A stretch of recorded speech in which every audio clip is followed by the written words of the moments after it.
All right. All right. Welcome back to Debug the Future. I'm Tahem, I'm your host, and as always, we are exploring the future of tech and everything that is involved in this journey. Today, I'm super excited. I've got a really good friend of mine, Nate, on the call with us today, and basically, we're going to deep dive into a lot of topics that you all had asked for last time, which is a deeper dive into crypto and a lot of questions about like how does it mean to actually invest in specific tokens or coins that are not Bitcoin. And so we'll chat about that. We'll chat about like how Nate got involved in crypto. Nate is like the East Coast king of crypto, if I could say it in small words. And so, yeah, so welcome, Nate. Why don't you just like quickly, I guess, just tell everyone like, how you got involved in crypto. I am also curious to learn how, like, why you got involved in it and like, what interested you and what you're up to these days. And then we can like dive into like a lot of the stuff that people had asked about. Yeah, for sure. So thanks for having me, Tom. So I've been working in crypto full time now for about 3 years. I started off at a company called Digital Asset Research doing crypto research. Now I'm at Coinmetrics, also doing research. So I started seriously getting into crypto kind of in 2017.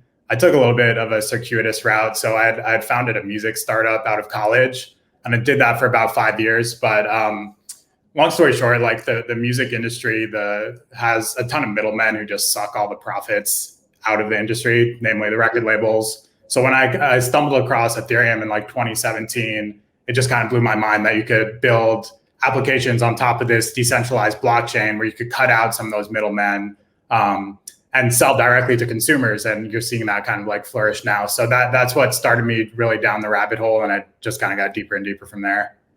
Okay, let's rewind a bit to the music startup because that is a very pivotal startup in most of our lives.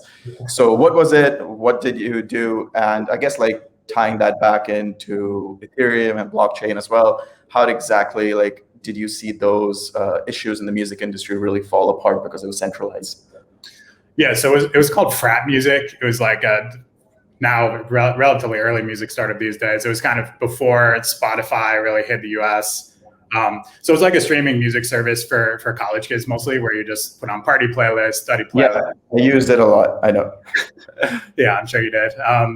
And so it had a good run, but yeah, kind of like I said, it was hard to figure out a way to kind of turn it into a profitable business, because even though most of the artists on our platform were kind of like up and coming college age artists, most of them weren't even signed to record labels.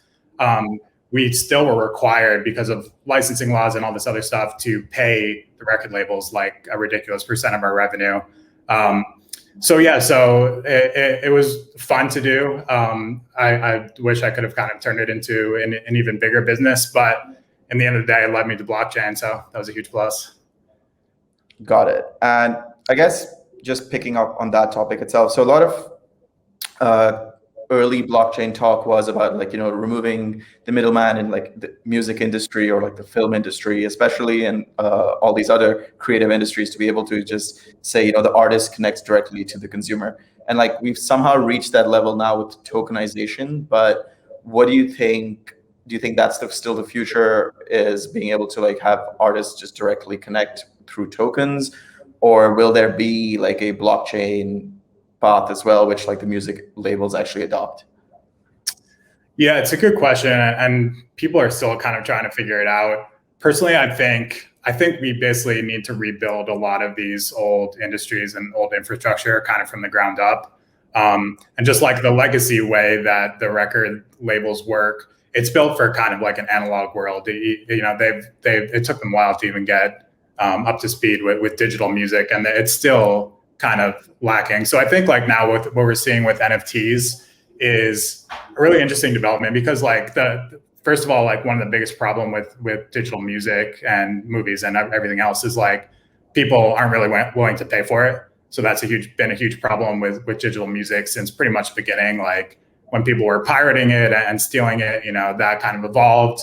Now people pay a monthly subscription for Spotify, but like only a tiny fraction of that money actually makes it to the artists themselves. And again, because like record labels and other people are in between.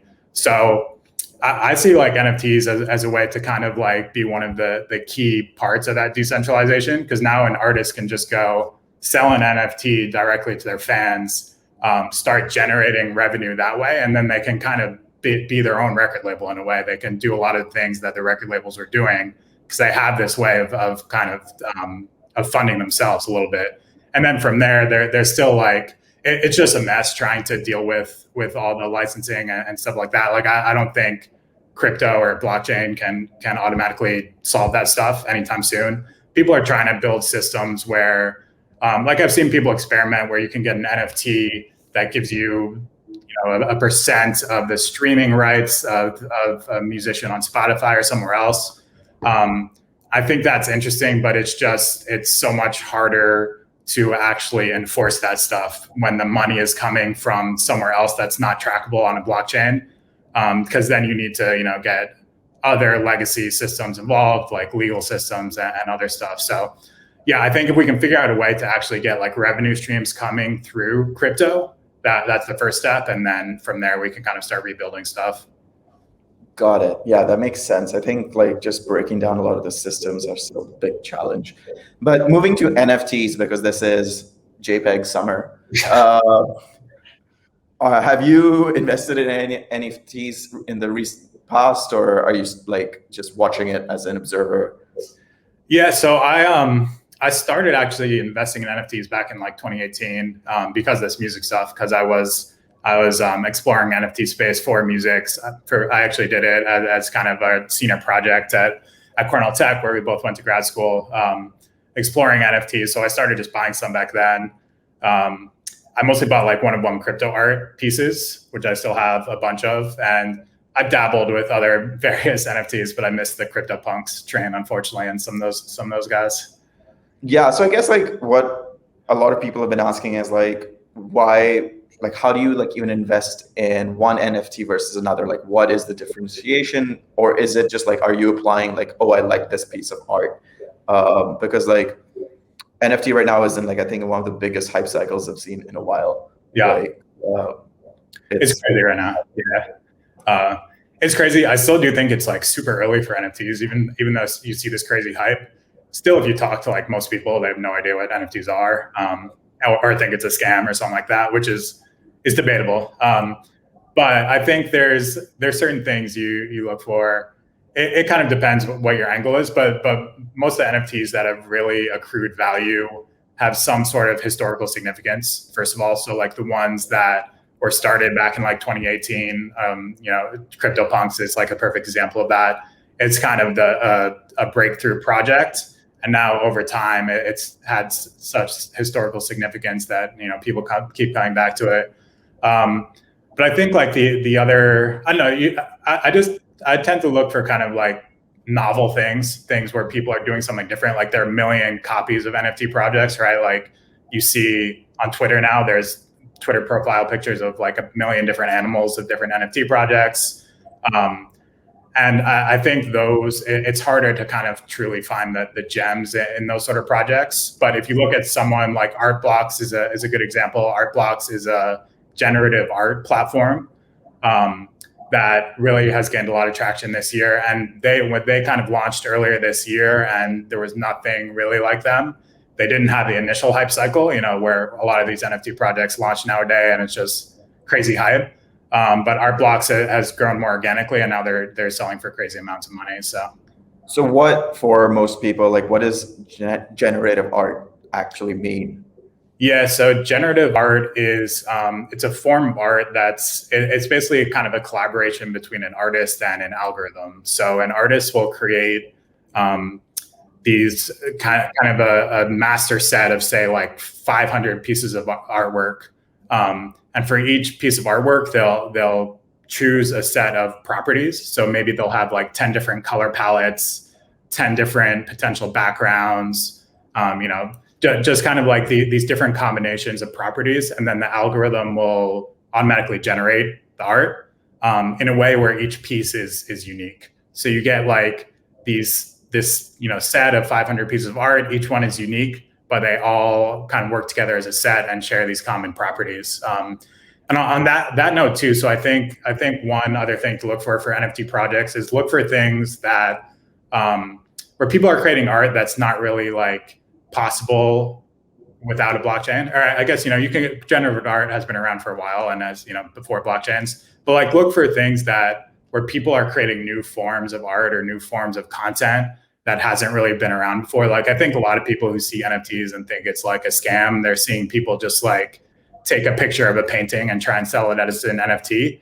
And that doesn't make as much sense why it would have value, right? But like something like this, where it's truly like natively digital art, where it's not like you're going to have like, people can print out these NFTs, but it exists natively in its digital form.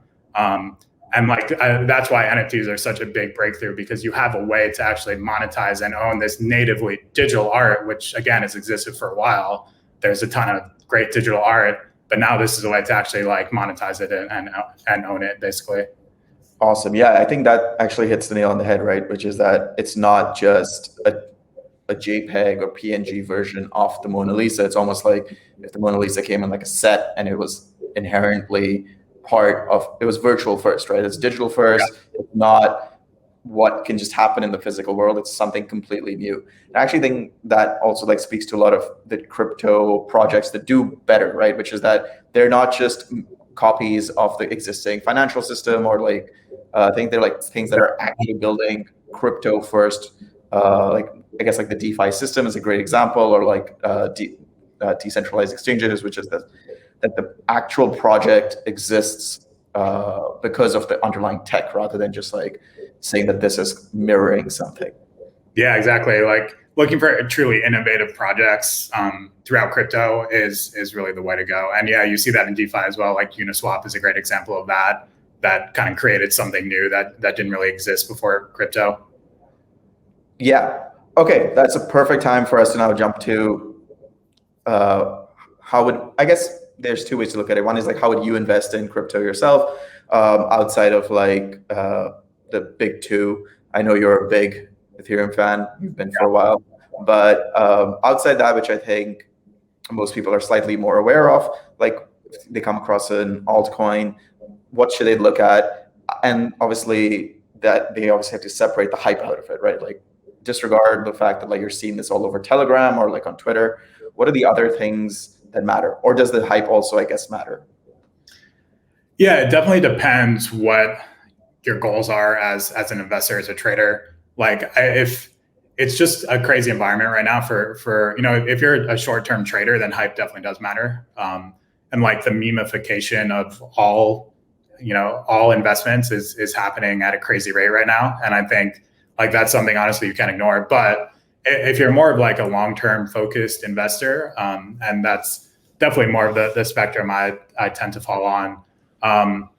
I think there are like certain things you look for. Like one thing I look for is just kind of network effects. Like network effects are so strong in crypto. So projects that are building a true community where they have a community of users and of builders, of people who are building it, are developers who are devoting their time to it. That's always a great sign. But I think that kind of combined with the innovation thing is probably the biggest thing I look for, because like I said, yeah, go ahead. Ethereum is a good example of network effects, right? Because basically every developer now understands how to build on Ethereum. So then when you approach a project, the engineering talent already is like, we'll use Ethereum, we know how to do it, which is a classic network effect for people who don't really realize how can network effects actually exist here. Yeah, exactly. And like the more DeFi applications that are built on top of Ethereum, the stronger that network effect gets. So it's kind of like locking people in the system. When you have all these DeFi apps built on top of it, it gets harder and harder to kind of fork that community or copy that community. You see people trying, and people can copy and paste the code. Like on all these kind of Ethereum competitors that are popping up, people are building their own DeFi systems. But it's much, much harder to convince people to actually come and use it when they're already so entrenched in Ethereum or another network. I guess like that's now, but if like a new altcoin like reaches your desk, right, and you get a white paper and that's basically all you have to read about it, what matters? Like, does the team, like, what are the things that people should look at? Because the main thing that the traditional investor has always asked me is that, one, how do you even value this? Like, why is it worth $3 or why is it worth 2 cents, right? Yeah. And there's no cash flow, there's no like quarterly earnings. There's no revenue for a lot of these tokens for many years. So like, what are the things that like, I guess, matter to you at least when you're looking at like a new project? Yeah, so you definitely want to try and approach it holistically. Look at the team for sure. Look at their track record. A lot of teams nowadays are anonymous, which isn't necessarily a bad thing. There are plenty of anonymous projects that have succeeded, but if you want someone who has some sort of proven track record and some sort of public presence, even if it's like an anonymous presence, if they're on Twitter or something. So that's one thing I think. So I look for kind of the token economics a little bit. So always starting with token supply. What's the plan for that? I think a big mistake a lot of kind of newcomers make is just looking at the price and not necessarily looking at the total supply of the token. Like if you look at something like Cardano or like Dogecoin, like if you just look at the price, it looks relatively cheap because it's like, a couple bucks or less. And you look at, compared to Bitcoin, that's cheap. But their token supply is so much bigger than Bitcoin. Like they'll have billions of tokens instead of Bitcoin, which has a maximum of 21 million. So you have to factor that into account and really kind of look at the market cap instead of just the price. But that's a big deal. Like how are the tokens? How are the tokens going to be used? Is there any actual use for them? Are they used for governance? Is there something they're going to be used for? Is there something that basically like incentivizes people to hold them and or stake them? Because anything that helps kind of lock up the supply is going to help the price in the long run. But yeah, I mean, it's hard. Like a lot of these projects you're just kind of guessing what the price is going to be. And even the people who try to model out the price for these super early projects, you're just kind of guessing at the end of the day. Yeah, my favorite is when people just like take a graph and they draw a bunch of lines on it. And they're like, "Oh, I told you Bitcoin's going to go to like 85,000 in 3 days." I'm like, all right. And then speaking of like governance tokens, like how, like, I know that 1 or 2% of like people care about governance by holding the token itself, but for the average person, what does governance like actually mean for them? Do you see a lot of more people getting involved? Because that is one of the promises of governance tokens, is that like we all get a say in this project. But yeah, is it going to become like shareholders where like 1% of people actually try to voice their opinion and no one else like even cares? Yeah, it's very similar. I mean, so governance, the basic idea behind governance tokens is that project will release their token, which gives people a right to make governmental decisions in the protocol itself. So like Uniswap is an example. Uniswap is the biggest decentralized exchange on Ethereum.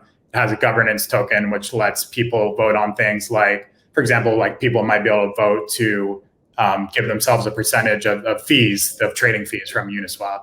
But like you said, like what we've seen so far is that there's usually like a pretty low percent of people who actually vote using these governance tokens. And you'll have whales who control a relatively large percent of supply who can just like vote on things and no one else's vote really matters because you don't get enough voter turnout. So it's interesting. It's kind of like an ongoing problem. And the other problem with that too is now that you have more ways to earn yield on your tokens, like you can stake your Uniswap governance tokens in Aave, or you can lock it into Aave or another DeFi protocol to earn some interest on it. But if you're doing that, you can't vote with it. So it's kind of an interesting problem. But a lot of these tokens you see nowadays are just kind of these governance tokens. So they're definitely here to stay.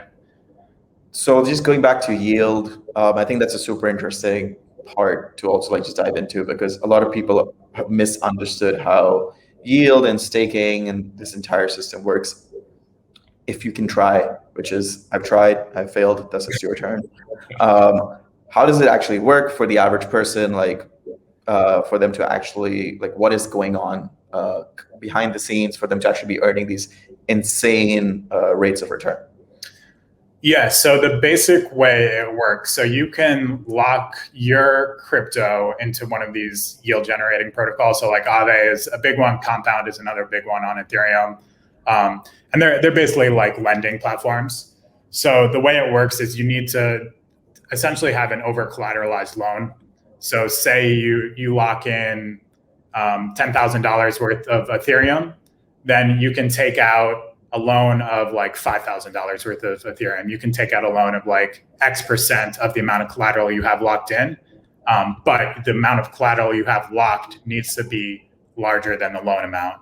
And the reason for that is because basically if you end up not being able to pay back your loan, that initial collateral that you locked in will get liquidated and you lose it. So it's a way to get like loans, decentralized loans. There's still a lot of risk there, especially if the price of Ethereum or whatever you're using as collateral suddenly drops, then the collateral you have is worth less compared to your loan, especially if you're taking a loan out in a stable coin, and you can get liquidated. But the reason why you have these crazy yields right now, so you can get 5, 10%, 20% yields easily. It's basically because we're in such a crazy bull market still, and people mostly are still using these loans to go and buy more crypto and to go like speculate on more crypto. And like it kind of makes sense. Like it's a crazy system, but like if crypto is going up so much and then you are locking your crypto in to take a loan, you use that loan to buy more crypto, and then crypto doubles in a month, you can then go pay back the loan and still have a lot of profit, right? So that's why you have these crazy yields, just because price of crypto keeps going up. If the market, when we saw the price crash in like May, yields dropped by a lot. They dropped to like a couple percent. So if we do enter another bear market, the yields will dry up pretty fast, I think. Yeah, these guys will get pretty screwed though, right? Because like this is the equivalent of you going to like one bank, borrowing, then taking out cash, going to another bank, borrowing again. Yeah. And then just because like the banks aren't talking to each other at this point, you're just doing it.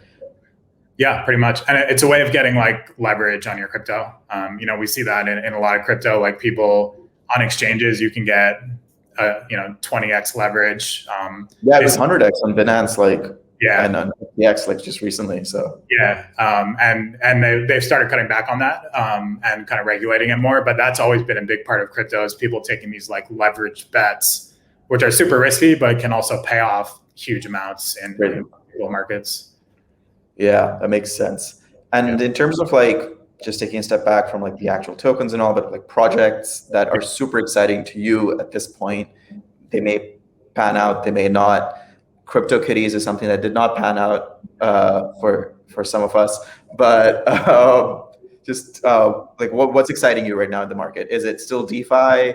Or are you looking at NFTs more, or is it something that like most people haven't even heard of that's like starting to get steam? Yeah, I think the intersection of DeFi and NFTs is really interesting. That's kind of where I'm spending a lot of my time now. So actually kind of what we were just talking about with the collateralized loans, people are looking into ways to use NFTs as collateral for loans, which will be interesting. You won't be able to do it for most NFTs, but there's like a select group of really valuable NFTs that you'll be able to do that for. There's this app that's really interesting called Fractionalize Art, that lets you fractionalize your NFTs. So basically turn your NFT into like a liquid token. You lock up the NFT and then you can create like a ERC20 token from it. And that also kind of lets you use it in DeFi. So I think all of that stuff is super interesting, super rare. The crypto art marketplace literally just dropped their token yesterday. So I think NFTs are still have a long way to go. DeFi is so interesting. I think there's not as much we saw so much crazy innovation happening in DeFi last summer. It slowed down a little bit where people are just kind of copying and pasting each other. But I think DeFi is still an enormous opportunity as well. Scalability solutions, layer 2 stuff is picking up. And I guess one other thing I should mention about kind of when you're assessing tokens and assessing coins, especially if they are claiming to be an Ethereum competitor or a competitor of Bitcoin or anything else, one thing you always want to look at is kind of the balance between scalability and decentralization. So a lot of these newer platforms like Solana, for example, and some of those other ones, which are super scalable in the short term, right? So you can get a lot more transactions per second, which is kind of a problem with Ethereum right now. But they make sacrifices in other places, which can be a little harder to see. It's usually in decentralization where they have less nodes running the network, basically, which helps with the scalability, but it also kind of introduces other problems. Not to call out Solana specifically. I actually think Solana is a good project, but if you look at a lot of these kind of like competitors that are popping up, that's one thing that you always want to look out for when you're analyzing these new projects. What do you think realistically is the time where like Ethereum, or does it ever even need to get to a level of like scalability that the current like gas fees and congestion and all like just is no longer an issue? Is that happening like the next year, 5 years, or like that's actually never going to happen? It's going to be a while. It's going to take Ethereum 2.0's full launch to start addressing the scalability, which will probably be years realistically. I think so. Layer 2 stuff will help with the roll-ups, which are starting to be rolled out now. So like Arbitrum, Optimism is another one that will definitely help, but it's ultimately a problem of you have so many people using the network, and Ethereum doesn't want to sacrifice that decentralization. They're prioritizing that over everything. So with their current like proof of work system, there's just like no real way to get there anytime soon. It's going to take the full transition to Ethereum 2.0 to really make it scalable. Yeah, I think like there's a lot of, I think we're still like in like the early days of like almost like pre-1995, like in many ways. Cool. Okay, so rapid fire round. Okay. I'm going to throw a bunch of cryptos at you. You can just go yes or no, yay and nay. Bitcoin. Yes. Ethereum. Yes. Binance. No. Tether. No. USDC. Yes. Uniswap. Yes. Cardano. No. XRP. No. All right. Polkadot. Maybe. That's not a yes or no, dude. Yeah, I'll go with yes for Polkadot. Cool. Solana. I'd say it's also maybe, but I'll go with yes. Yes. And Matic. Matic? I'll go with no for Matic. I think Matic. I think like you're going to get hate mail from like a billion Indians right now, but Matic is good too. I think it's just gotten a little ahead of itself. It got so much hype, and because it was so early, and now other layer 2s are starting to catch up. But it's definitely an interesting project, and people are using it. So I put it in the maybe category as well. Got it. I actually want to end on this last question, which is for the average person, what does layer 2 even mean?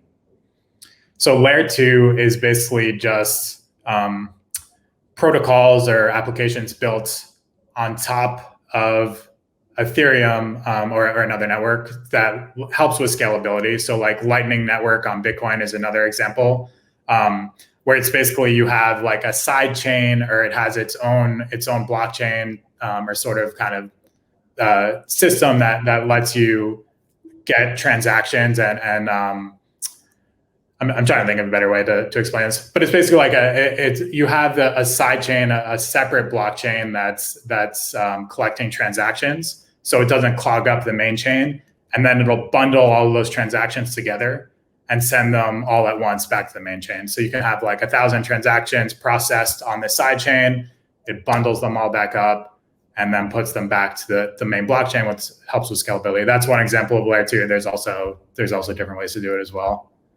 Yeah, I think you actually hit the nail on the head, which is that, and I think if you look back in the last like 20, 30 years of all like tech innovation, nothing has been so like infrastructure focused and like technical as crypto and blockchain. So I think that's where like we're still in that phase, which is like a bunch of people talking about like how a router or like a modem works, and like not actually talking like the iPhone or like front facing applications in that sense still.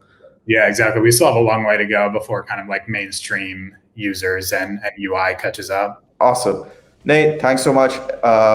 As always, super interesting. Bunch of stuff. I learned a lot. I hope everyone else did. Thanks so much. Yeah, thank you, Tom.